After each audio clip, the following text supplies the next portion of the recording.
You don't need to nowadays with Google, do you? That's true. Or any of the other search engines.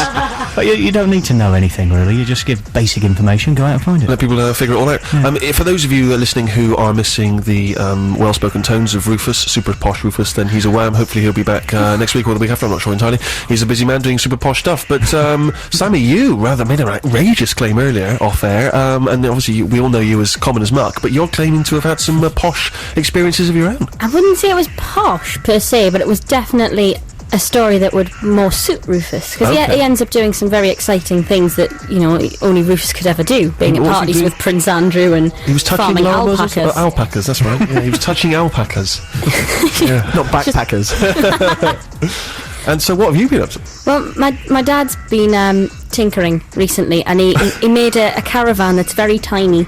He made a very tiny caravan. It's kind of like a one-man caravan. You just get in and it's the size of a double bed, and it's gorgeous and it's brilliant and it attracts attention wherever we go, and he's a very talented man to have created something. And where would one use that? He's used it quite a few times, and apparently it's both very warm and completely soundproof, so it's brilliant. Oh, that sounds great. But he attaches it because he's got a trike, which I often ride, and he attaches it on the back and goes off to his little bike do's. So we were getting it out yesterday just to get the trike to stretch its legs and whatnot. Sure. If you understand what she's talking about, then get in touch. We rode up to the secret location where he's harbouring these things. You'll see. No, it must remain a secret location because a gentleman I met there by the name of Bill Smith.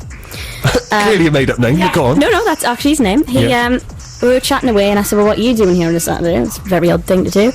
And he showed me, and he discovered, and is rebuilding Donald Campbell's Bluebird. Really? Wow. And I was there touching it, and he actually said, if you want to help us with the project, you can come and hammer it out with us. You were touching his Bluebird. Come on, Harry. That's what you were thinking. I could tell from the redness of your cheeks. That's what you were thinking. Oh, he's gone awfully ruddy. Sorry, for those younger listeners, you perhaps ought to explain what that means, what that significance of that is. Donald Campbell tried to break the water speed record in 1967 in Bluebird, and unfortunately and very sadly went for the speed attempt, went across the lake, hit his own wake, span up into the air. It's a very famous bit of footage that you'll be able to find on the internet, and unfortunately died. And Richard Hammond, of course, tried to recreate it on land, of course, but they couldn't find Bluebird and they couldn't find him. And this man Bill Smith has found Bluebird, and he's restoring it with the family's consent, and it's amazing. It's so amazing to kind of be there and see the jet engine and see all of it being put back together. So he found Bluebird, but not. No, he did, and the body's been returned to the family. I see. Wow, that's extraordinary. This is like a major tabloid revelation. This is the sort of thing that would make the front page of the Daily Mail. He's been working on it for a while, and there's been television programmes about him and stuff, but it's so fascinating to kind of see it. And then I was watching all the stuff on the internet and reading up on it, and it's really interesting and really quite sad as well to actually watch the bit of footage where you think, God, a man has literally just lost his life there. That's weird. It's extraordinary. It's like you're part of history, Sammy, in your own small way. In my very tiny way, yeah. I'd love to go and tinker with it for a bit, just to see. Yeah, I was part of restoring Bluebird. Don't see, Harry went painfully red and silent there. It's because of the touching Bluebird thing. Even though you're telling a kind of moving story about how you yourself have been deeply affected by this extraordinary artefact, all he's thinking about is cheap smut. I'm holding back smirks and chortles. Enough. Okay, I'm afraid I have to stop you there, Sammy, because the clock, I'm afraid, is against us. Our old enemy. It is our old enemy. I want to try and squeeze in a couple more tunes before we have to wrap it up, including something from the new Beirut album. It's called the Flying Club Cup, and this is A Sunday Smile. The new album is released on Tuesday, and from it, that's A Sunday Smile by Beirut. It's the Steve Show, and as Harry was pointing out, time, our old enemy, is it's about to strike us down. So I want to squeeze in a couple more tunes, including this from the faintly ludicrous to the sublime Jackson Browne, Late for the Sky. Jackson Browne, Late for the Sky. That's the last tune, penultimate tune I should say, on this week's Steve Show. Thank you very much for listening. Thank you to Harry and to Tiny Dan, to Sammy, who we've just discovered her parents were considering calling Pebbles. That's fantastic. If only that had been the case, that would be great. That would be glamorous and rock and roll. Thank you to Jude as well, and we'll leave you with some DJ Shadow, and we'll be back next week. Goodbye. Sunday from Blur on the Steve Show, BBC Six Music with me, Stephen Merchant, from the album Modern Life is Rubbish from 1999. And more informed music chat and great music from me today on the show. Plus, of course, I have all my cronies here, my cohorts. I'm trying to sound full of life and full of energy because a little bit hungover, a little bit tired. I try not to go out now on a Saturday night. Obviously, I like to stay in, be in bed after the X Factor. But last night, I had to celebrate someone's birthday. It was very nice.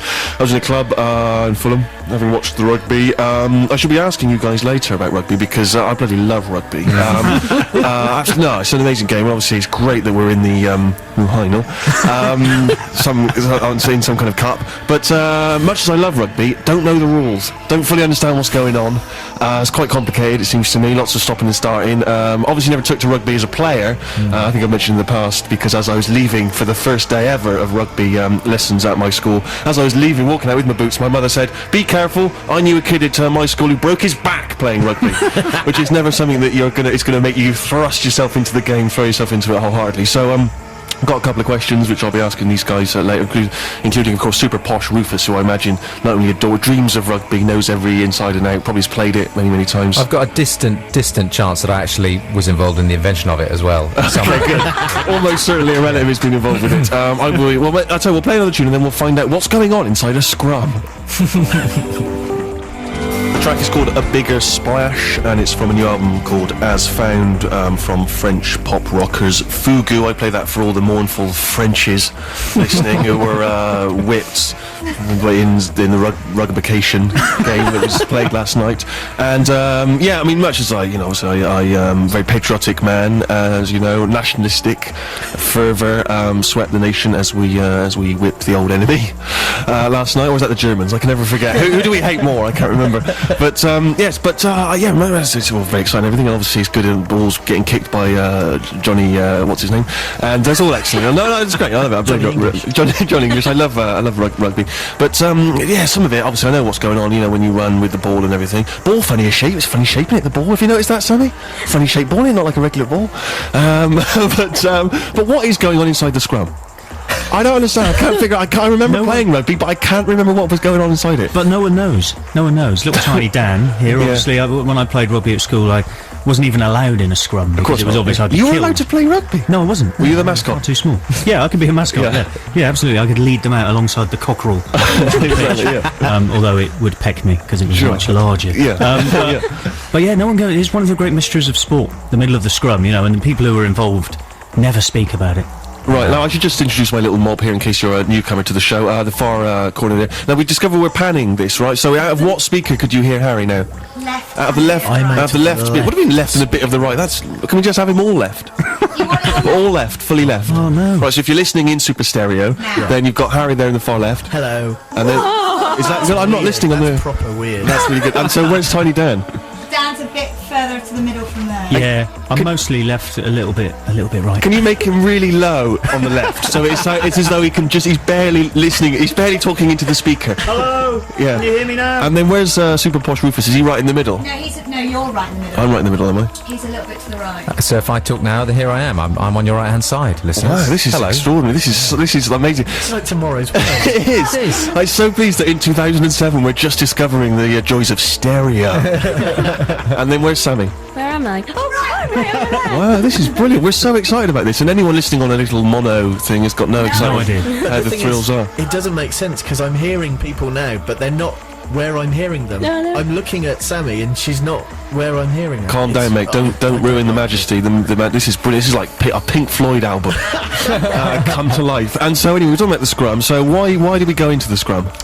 They say that being in a scrum, being in an international rugby match, is a bit like being in 7 minor car accidents. Really? They say that's how much jumps your on the body. Yeah, well, your body goes through. The whiplash of going into the scrum, engaging like that, just completely tears your body to pieces. If you and I, if anybody in this room went through a rugby match, we would be in hospital for several weeks, even if we weren't tangibly injured. Yeah. But why they do it? Well, we won't go into the boring.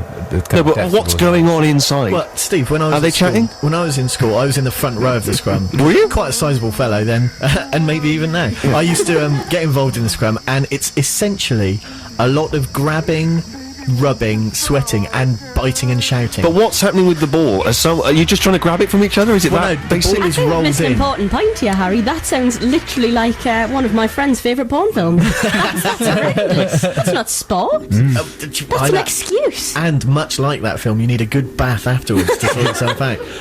But yeah, basically the ball is fed in and it gets hooked back. Let's not get too We But when I could saw spend them the whole show. on it. scrumming, the ball kind of got left by the wayside. The ball disappeared between someone's legs, and then they carried on scrumming. It seemed like they'd missed the point, and they just loved the scrum. As long as the ball stays on the ground behind the back foot of the rear player, it's still essentially in the scrum. So you can just keep pushing towards their line, and if the ball stays behind the player's foot, then it's still in the scrum, and no one else can touch it or pick it up. It has to stay where it is until someone in the...